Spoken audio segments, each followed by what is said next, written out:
Welcome to another episode of Retail Therapy. My name is Alessandra La Rosa, and today we will be exploring a documentary on the paradox of choice.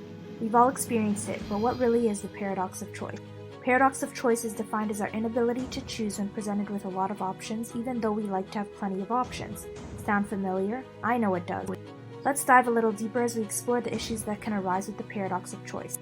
When retailers provide too many choices, this can decrease sales, lower customer retention rates, increase inventory, and increase pilferage rates. When consumers face too many choices, they can face analysis paralysis, post-purchase regret, increased stress, and irrational decision-making. Let's look at a study conducted by Ninger and Leppert. 30% of consumers made a purchase when presented with 6 options of jam, and only 3% of consumers made a purchase when given 24 options of jam.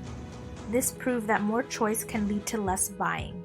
George Miller, who was a pioneer of cognitive psychology, conducted an experiment proving that people are limited to only processing 7 items at any given time. When we are presented with more, we feel overwhelmed, causing us to make irrational decisions.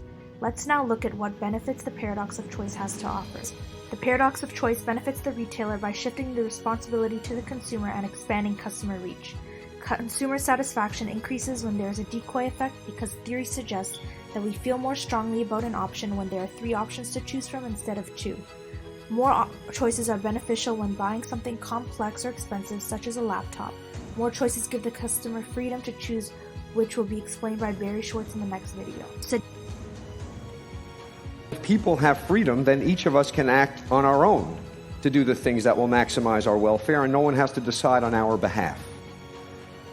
The way to maximize freedom is to maximize choice. The more choice people have, the more freedom they have, and the more freedom they have, the more welfare they have. Yes, even the paradox of choice has a sweet spot. Schwartz discovered a so-called sweet spot in the paradox of choice, which is the point where the number of choices is most effective on our subjective well-being. Retailers can experience less inventory, increased sales, higher customer retention rates, and decreased pilferage rates when achieving the sweet spot. When consumers buy products at a retailer that achieves this, they are more likely to make rational decisions because they feel less stressed and more satisfied.